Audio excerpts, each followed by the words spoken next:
అమెరికాలో కూడా చదివారు అనుకుంటా. అధ్యక్ష, హైదరాబాద్లో రహేజా మైండ్ స్పేస్ అని క్రియేట్ చేశారు. దాంట్లో 97 ఎకరాలు ఆనాడు చంద్రబాబు నాయుడు గారు వాళ్ళకి కేటాయిస్తే 21 బిల్డింగ్, దాంట్లో 10 మిలియన్ స్క్వేర్ ఫీట్ వాళ్ళు కడతాం జరిగింది అధ్యక్ష.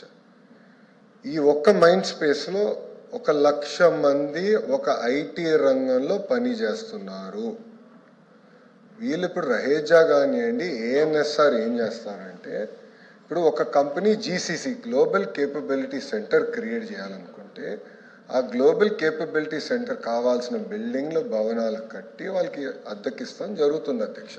They are part of the ecosystem. ఇప్పుడు ఇక్కడ హైదరాబాద్లో ఉన్న మైండ్ స్పేస్లో ఎవరున్నారో ఒకసారి నేను వివరిస్తాను అధ్యక్ష. టెక్నాలజీ రంగంలో Amazon, Accenture, Cognizant, IMD, AMD కొన్ని పేర్లు చదువుతున్నారు అధ్యక్ష. ఫైనాన్స్ రంగంలోకి వచ్చగల JP Morgan Chase, bank of America, HSBC, UBS అధ్యక్ష.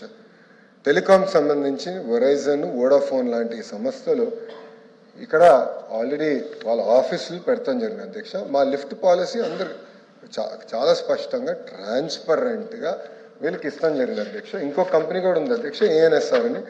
గౌరవ సభ్యులు కంపెనీ గురించి తెలియకపోవచ్చు. ఏఎన్ఎస్ఆర్ అన్న కంపెనీ కూడా అధ్యక్ష, వీళ్ళు కూడా వాళ్ళు they design, build, manage and scale global capability centres అధ్యక్ష. వాళ్ళతో సుమారుగా నేను 3 జూమ్ కాల్స్ పెట్టుకున్నాను. జూలై 8వ తారీఖు నాడు, అంటే 2025 నేనే పర్సనల్గా వాళ్ళ ఆఫీస్కి వెళ్ళి వాళ్ళు బెంగళూరులో కట్టిన జీసీసీ సెంటర్ని ఒక సిటీలా కట్టారు అధ్యక్ష.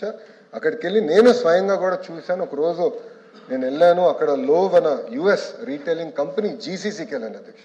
They are creating products for the world, services and products for the world.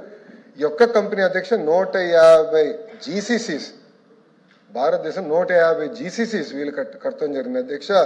సుమారుగా 1,40,000 మంది ఆ 150 జీసీసీస్లో పనిచేస్తాం జరిగింది అధ్యక్ష. అధ్యక్ష, పెప్సీ, మ్యారియట్, అదేవిధంగా Target, Lowe's, Delta Airlines, Wells Fargo, Best Buy, H and M, ఇలా అనేక కంపెనీలు జీసీసీ వీళ్ళు కడతాం జరిగింది అధ్యక్ష. సో ప్రతి పాలసీ, ప్రతి కంపెనీని థరోగా రివ్యూ చేసి ఎస్ఐపిసి అని ఉంటుంది అధ్యక్ష, అక్కడ అధికారులు కమిటీ అధ్యక్ష. దాని తర్వాత ఎస్ఐపిబి ఉంటుంది అధ్యక్ష, అది గ్రూప్ ఆఫ్ మినిస్టర్స్ కమిటీ అధ్యక్ష. దాని తర్వాత క్యాబినెట్కి వస్తుంది. క్యాబినెట్లో డిస్కస్ చేసిన తర్వాత క్యాబినెట్ అప్రూవల్తోనే ఇవన్నీ చేస్తాం జరుగుతుంది అధ్యక్ష. ఇక్కడ ఈ 99 పైసలకి గతంలో కూడా నేను ఛాలెంజ్ చేశాను అధ్యక్ష. ఇదే హౌస్లో వేరే కంపెనీల పేర్లు తీసుకొచ్చారు. ఆ రోజు ఛాలెంజ్ చేసి ఆ కంపెనీకి ఇచ్చానని మీరు నిరూపిస్తే I'm ready to resign on this floor of this house అని ఆనాడు నేను చెప్పాను అధ్యక్ష. తీసుకురాలేకపోయారు. ఇచ్చిన ప్రతి కంపెనీ కూడా క్రెడిబిలిటీ ఉన్న కంపెనీ, బ్యాక్గ్రౌండ్ ఉన్న కంపెనీ తప్ప ఎవరు అయానా గయానా పోతే ఇచ్చేదానికి మేము సిద్ధంగా లేము అధ్యక్ష.